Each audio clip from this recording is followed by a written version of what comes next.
Hey everybody, Matt here with Field Contact. Uh, this isn't going to be a very long video and it's probably not going to be very exciting to some, but I think it's also very important. And it's going to be on the topic of situational awareness, right? Apologize for all the extra noise. I'm outside in my backyard because this is where I like to sit. So, situational awareness, why is it important, right? We're so busy looking at our phones, getting stuff in our cars, kids, life in general, right? That sometimes we forget about all the other things going on around us because we're distracted. Now, why is that important? Most of the times, people are not targeted because they're important or because of them having X, Y, or Z, right? Most people are targeted because they're not paying attention, they're distracted. And I know this from personal experience, okay? So let me tell you a little story. And if any of you doubt the validity of this story, you can hit me in the comments and I'll further show proof. So in 2016, December of 2016, I was robbed at gunpoint. Now, some of you might say that's kind of weird, like this dude's always got guns, he's always shooting and stuff, and that's true. I was new in my profession. I had broken something on my Jeep, I had fixed it, and I wanted to go off-roading. Had some buddies that were going to come. Unfortunately, last minute, they bailed out. I still proceeded onward with the trip, and it is something that has affected me ever since, both in good ways and bad ways, right? So, went off-roading, did my trip, everything worked like it was supposed to, had a fantastic time. Very relaxing, decompressing, just, it was, for a lack of better words, it was almost a perfect day. I get done with the trail, I park off of right in this dirt spot right before I get back on the freeway, which for those of you in Arizona would be the I-17.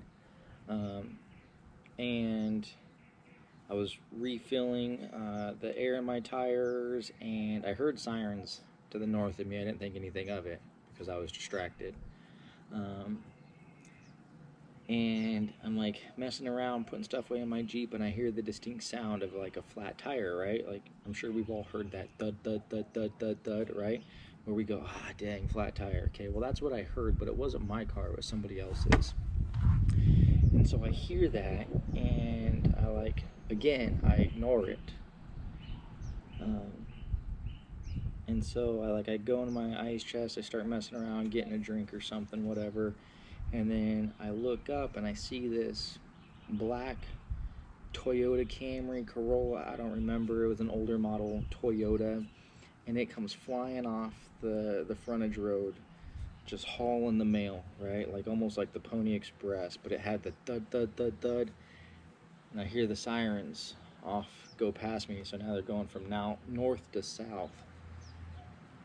Again, I'm not putting it all together, but something is telling me something doesn't feel right. So I put the drink down, I go to the front of my car, because by this time the car had pulled in front of my Jeep at an angle, almost like partially blocking in the front.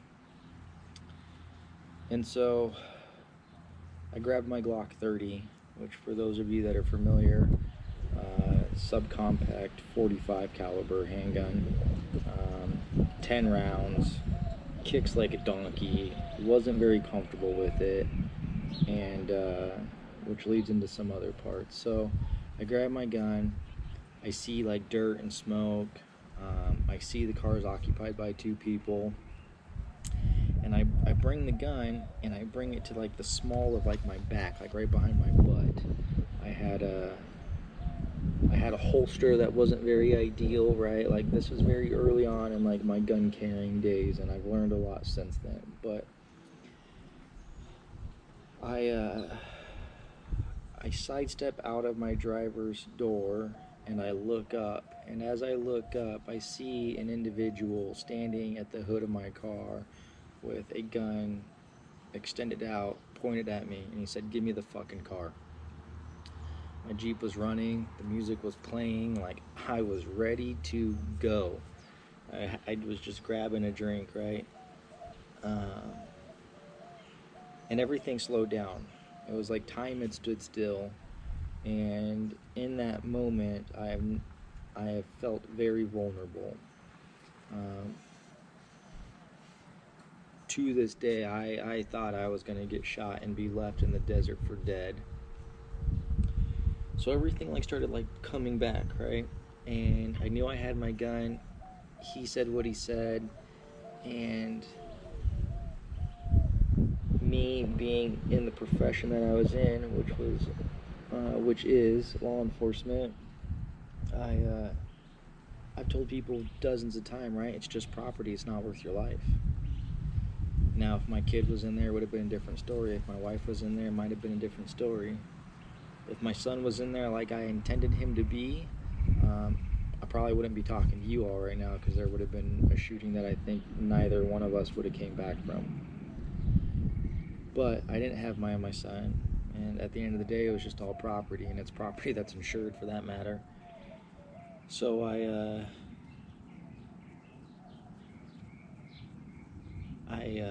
dropped my gun behind me, and being a dad, some of you parents who watch this might understand, like, or even those of you that are single, right? You drop your $1,300 iPhone. What do? You try to catch it with your feet, right, to break the fall. So that's what I did. I did that with my gun, with my heel, and as it hit my heel, I stepped on it. And I put my hands up, and I said, "Take it." And he held me at gunpoint with the gun over his shoulder and got inside the car. The girl got out of the passenger seat, and she got in my car, and they left. And I left their car behind. I recovered my gun, and I was just in disbelief of just what occurred. Somebody happened to be coming by, um, was a witness coming by. He saw the tail end of everything, and as I'm like telling him to call 911, here comes Department of Public Safety, or DPS. For those of you not in Arizona, it's our equivalent to Highway Patrol. Uh, they come flying around the corner, and we just start pointing down the dirt road. And like the first trooper takes off, second one, third one, and then I realize they're in pursuit. They're pursuing this knucklehead. Had no idea why. Didn't know the circumstances. I just remember got a phone, called my wife, and told her that she was gonna have to pick up the boys. Or at that time, my one son. We were expecting our second. So that was that is the condensed version of my armed robbery, right? And I learned some valuable things in that. I learned that you don't necessarily remember people. I could tell you he was my age, my height, my build, male with tattoos, right? If you put 6 of them up in front of me that were similar, I don't know if I would have been able to pick him out. But they ultimately apprehended the individual, took him into custody, and he ultimately was charged, sentenced, and convicted for 21 years.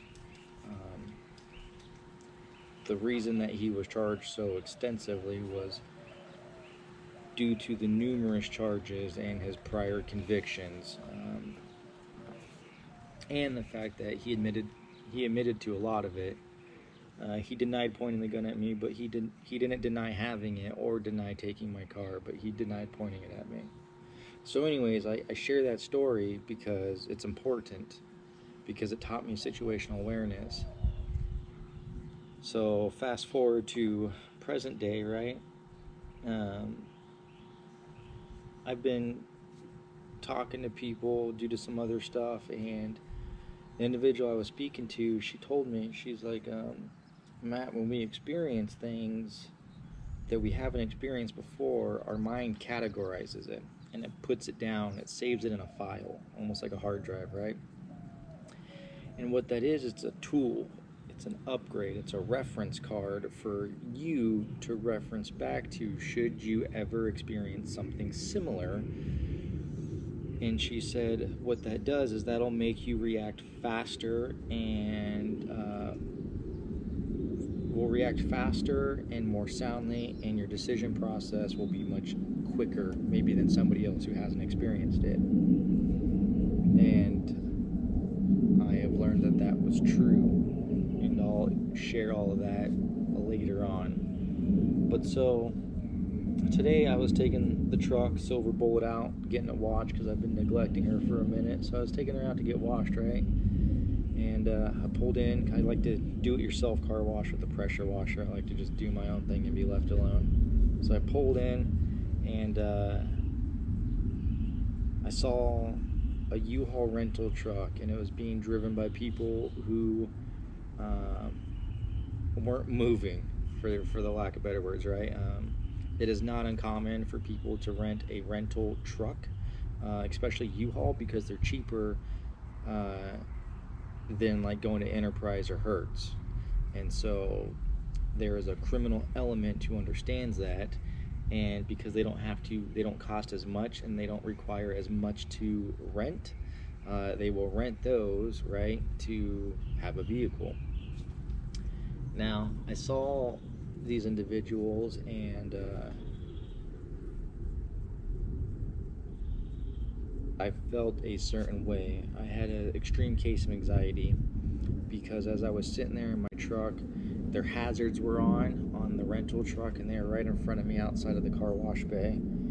And they like both got out, and they were moving quickly, not like frantic, but it was like more than like the average person. So like they were definitely heightened, and they were like looking at the front, like, and I almost thought maybe they had hit something. Well, as I was pulling in, I recalled that the guy that maintains the grounds for this do-it-yourself car wash was adjusting like one of these like pop-up poles. So I'm like, So then like I started thinking all the worst case scenarios, right? Maybe they're running from something or somebody. Maybe they were pulling in here to elude or hide, right? Maybe in the process they wrecked their car. Maybe their car is now inoperable, and I am the only person sitting in this car wash. And all these things have been coming to me really quick, and I was very aware of what was going on around me. And it didn't slow down, but I was able to process it quicker. And a lot of my brain was telling me, Matt, leave. Turn the truck back on and start driving away, right? But like the other part of me was like froze. I was like stuck part. But not stuck because I obviously didn't know what was going to occur, but I was also just like stuck because I didn't want my mind tricking me that, hey, like all people are bad either, right?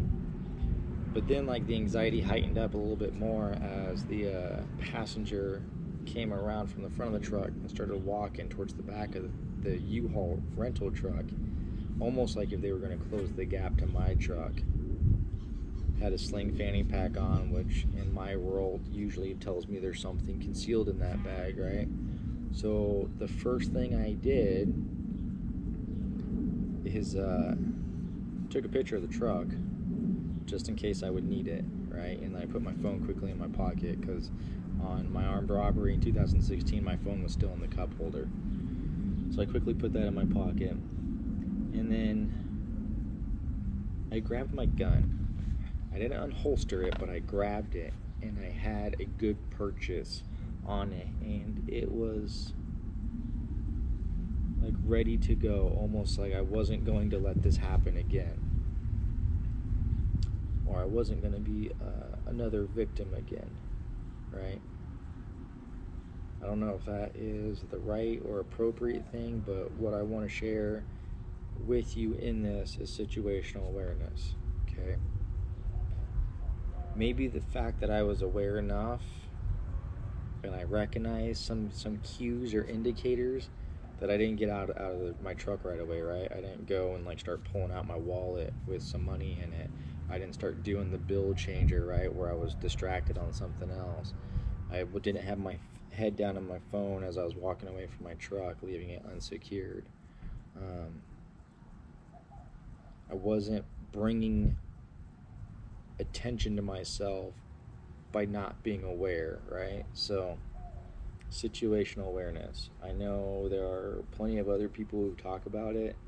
I know people much smarter with more experience and a grander following than me have talked about it. And a good one to listen to is the Fieldcraft Survival. They hit it heavily, but just being aware of your surroundings can change the dynamic of your situation should you ever be faced in a scenario to where you don't want to be in, right? So that's my Monday tip for y'all. Sorry it wasn't super exciting. It wasn't about guns or off-roading or camping or any of the cooler stuff, right? But I think it was I think it was needed to be shared, because sometimes we're so distracted with the small computer in our hand or just not paying attention, right? That sometimes we need to stop and maybe take that extra second before we exit our vehicles, right? Because there could be something going on around us. Or maybe take that extra second when you go into a restaurant, like notice where your exits are, the movie theater, or even the mall, right? Look at news articles around our country of all the things that are happening. The violence is increasing. People are struggling. People are desperate, right? And when you push somebody into a corner for so long, eventually they're either going to claw their way out and fight, or they're going to find a way to make that corner not so much in their corner. So take the moment, be aware of what's going on around you, be safe, and if you can't be safe, be violent, right? Because at the end of the day, you are your first line of defense for you and your family, because unfortunately, what's the famous saying? There's never a cop when you need one and always a cop when you don't, right? So take care of yourself, take care of your family, be kind, be safe, but if those aren't available, be violent, protect yourself, whatever that may look like, okay? And that's for you to determine based off of your laws, your comfortability, your experience, your training, things like that. So, situational awareness, very important. A great tool for the toolbox. Yeah. With that said, leave you all with a cheers. Till next time, friends.